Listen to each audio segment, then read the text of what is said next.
سب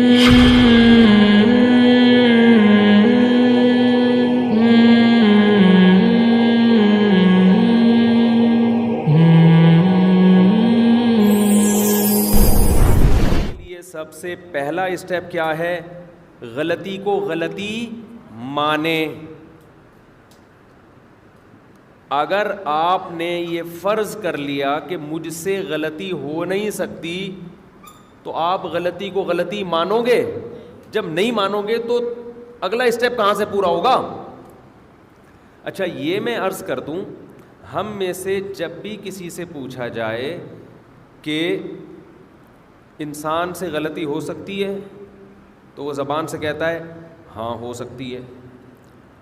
آپ اس سے پوچھیں آپ سے بھی غلطی ہو سکتی ہے, وہ کہے گا ہاں ہو سکتی ہے. پھر آپ کہیں یہ والا کام جو آپ سے ہوا ہے غلط ہوا ہے, یہاں آ کے میٹر گھوم جائے گا اس کا. کہے گا میں کیسے غلط کر سکتا ہوں, میں پاگل ہوں کیا؟ کچھ چیزیں ایسی ہوتی ہیں جو انسان زبان کی حد تک مانتا ہے, عملی لائف میں اس کو قبول نہیں کرتا. زبان سے سب کہتے ہیں کہ یار آدم سے غلطی ہو سکتی تھی تو ہم اور آپ کس کھیت کی مولی ہیں. تو اتنا کانسیپٹ کا کلیئر ہونا کافی نہیں ہے, کانسیپٹ کا ٹھیک ہونا کافی نہیں ہے. آپ پریکٹیکلی عملاً یہ دکھاؤ کہ میں مانتا ہوں کہ مجھ سے غلطیاں ہو سکتی ہیں, میں مانتا ہوں مجھ سے غلطی ہو سکتی ہے. اس کی مثال ایسے ہے, آپ کسی سے بھی پوچھو کہ ایک دن مرنا ہے, سب کہیں گے ہاں کیا ہے مرنا ہے. تو آپ اس سے کہو بھائی پھر تو یہ ابھی 60 سال کی عمر میں اتنا بڑا بنگلہ کیوں خرید رہا ہے؟ اگر تجھے ابھی پتہ چل جائے موت کا فرشتہ قبر میں اتارے گا تو یہ بنگلے کا سودا کرے گا؟ فوراً کہے گا نہیں بھائی میں پاگل ہوں, میں کرائے پہ رہ لوں گا. لیکن 60 کیا 80 سال میں بھی انسان گھر خرید رہا ہوتا ہے. ہم نے 80 سال کے ایک بزرگ کو دیکھا, بوڑھے آدمی کو دیکھا, پرانا گھر پورا گرا کے نیا بنا رہے ہیں. ابے کیا کر رہے ہو بھائی تم 80 سال میں, اب اس نئے کے بنانے کی تمہیں اتنی ٹینشن, اتنا پیسہ خرچ کرنے کی کیا ضرورت ہے؟ وارثوں کے لیے بنا رہے ہو تو ان کو پیسہ دے دو, جس نے جو بنانا ہے بنا لے گا. وارثوں کو اب گھر کی تھوڑی پیسوں کی ضرورت ہے نا, وہ اپنا ویسے ہی انہوں نے بیچ کے الگ ہونا ہے ابا سے آپ کے مرنے کے بعد. ہم نے اپنی زندگی میں دیکھا ہے کہ 80 سال کے بڑے میاں پرانا گھر جو تقریباً 500 گز پہ بنا ہوا تھا پورا گرا کے نئے سرے سے کیا کر رہے ہیں, دوبارہ بنا رہے ہیں. آپ کہہ سکتے ہیں شکر ہے ہم ایسے نہیں ہیں. آپ کیا کہہ سکتے ہیں شکر ہے ہم ایسے نہیں ہیں. اصل میں آپ کے پاس پرانا گھر گرا کے نیا گھر بنانے کے پیسے نہیں ہیں, ورنہ آپ بھی ایسے ہوتے. یہ تو ابھی کہہ رہے ہو نا ہم ایسے نہیں ہیں, اصل میں پیسے نہیں ہیں. ہر آدمی کی کھوپڑی میں یہ خناس تھوڑا نامناسب لفظ ہے, لیکن جو چیز گھسی ہوئی ہے وہ کون سی مناسب ہے؟ دماغ میں خناس ہی گھسا ہوا ہے نا. جب وہ نامناسب ہے تو اس کا لفظ بھی پھر نامناسب ہی ہوگا. دنیا میں خدا کی قسم سب سے مشکل کام پتہ ہے کیا ہے؟ وہ کام جو سب سے آسان ہے وہ سب سے مشکل ہے. سب سے آسان یہ ہے کہ دنیا کو مسافر خانہ سمجھنا شروع کر دو, کیونکہ ہے 2 اور 2 4 کی طرح ہے. سب سے مشکل کام یہی بنا ہوا ہے کہ دنیا کو مسافر خانہ سمجھنے کے لیے تیار نہیں ہے. میرا وہ ذاتی گھر والا بیان, بات سے بات مٹ رہی ہے جلدی سے, ابھی اس کی طرف آؤں گا. ابھی کسی نے مجھے بتایا کہ لوگ ہوٹل میں بیٹھے ہوتے ہیں نا, کھانے وانے کھا رہے ہیں, چائے پی رہے ہیں, تو میرے قریبی دوست مجھے بتاتے رہتے ہیں کہ آپ کا ٹاپک چل نکلا تو آپ کے بارے میں ہم نے دیکھا کہ اگلا کیا کہہ رہے ہیں. پھر مجھے آ کے رپورٹ پیش کر رہے ہوتے ہیں کہ آپ کے بارے میں مارکیٹ میں یہ چل رہا ہے. آج کل تو وہ ہی والا بیان بہت چل رہا ہے مارکیٹ میں.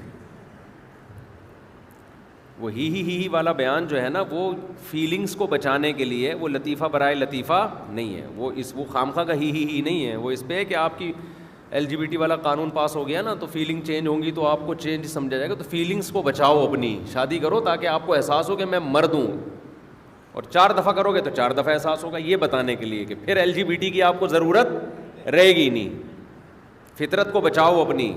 تو خیر اس نے بتایا کہ کچھ لوگ بیٹھے ہوئے چائے پی رہے تو آپ کا تذکرہ چل نکلا. ان کو نہیں پتا تھا کہ یہ میرے ریلیٹیو ہیں. تو انہوں نے بتایا کہ میرا کوئی بیان انہوں نے چلایا ذاتی گھر کے بارے میں. میں تو ذاتی گھر کو کوئی ویلیو نہیں دیتا نا. میں کہتا ہوں پہلے اچھا کھاؤ, اچھی بیوی رکھو, اچھی سواری رکھو, اچھی تعلیم, اس کے بعد پھر بھی بہت بچ رہے ہیں تو چلو اپنا ذاتی گھر لاسٹ میں جا کے بنا لو. جبکہ لوگ سب سے پہلے کس کو فوکس کرتے ہیں؟ ذاتی گھر کو. تو کسی نے کہہ رہے ہیں وہ شارٹ کلپ سنا اور کہا کہ اس مفتی کے بیان کو نہیں سننا چاہیے. آپس میں گروپ میں بات کر رہے تھے کہ اس مفتی کی باتیں مت سنا کرو, ذاتی گھر جو انتہائی امپورٹنٹ چیز ہے اس کو کہہ رہا ہے کہ نہیں. تو بات اصل میں یہی ہے کہ آپ کو مفتی کے بیان اس لیے اچھے نہیں لگ رہے کہ آپ دنیا کو مسافر خانہ سمجھنے کے لیے تیار نہیں ہیں. آپ جب تیار نہیں ہیں تو پھر تو ظاہر ہے وہ تو کانسیپٹ ہی آپ کا. ایک آدمی جنت جہنم کو نہیں مانتا تو اس کو آپ کہو نماز پڑھو گے تو جنت ملے گی, وہ کہے گا اس کے بیان مت سنا کرو, یہ نماز پڑھوا کے ٹائم ضائع کروا رہے ہیں, یہی کہے گا نا. تو اس سے پہلے کہ کچھ چیزیں ہیں وہ ماننے کے بعد نماز سمجھ میں آئے گی. تو جو بات میں کر رہا تھا, میں یہ عرض کر رہا تھا کہ زبان سے تو کہہ دیتے ہیں مسافر خانہ مسافر خانہ, عملاً سمجھنے کے لیے تیار نہیں ہے. تو ایسے ہی زبان سے ہم میں ہر شخص یہ کہتا ہے کہ غلطی انسان سے ہو سکتی ہے, مانتے ہیں. کوئی پوچھے آپ سے بھی ہو سکتی ہے, ہاں ہو سکتی ہے, لیکن عملاً جو مارکیٹ میں چل رہا ہے وہ یہ چل رہا ہے کہ مجھ سے نہیں ہو سکتی. یہ بہت خطرناک بات ہے, بہت خطرناک. ہمارے بڑوں نے ایک چیز بہت تاکید سے ہمیں بتائی ہے, اس پر ہمارا عمل ہوا نہیں ہوا یہ تو اللہ ہی جانتا ہے, کہ کامیاب بننا چاہتے ہو نا, اپنی غلطی کو ماننے میں ذرا بھی ہچکچاہٹ محسوس مت کرو. یہ زندگی کا اصول بنا لو کہ بھائی ٹھیک ہے مجھ سے غلطی ہوئی, آئندہ نہیں کروں گا, ختم. اس سے عزت کم ہوتی ہے تھوڑی دیر کے لیے, اور بے وقوف لوگوں کی نظر میں عزت کم ہوتی ہے, عقل مندوں کی نظر میں عزت بڑھ جاتی ہے.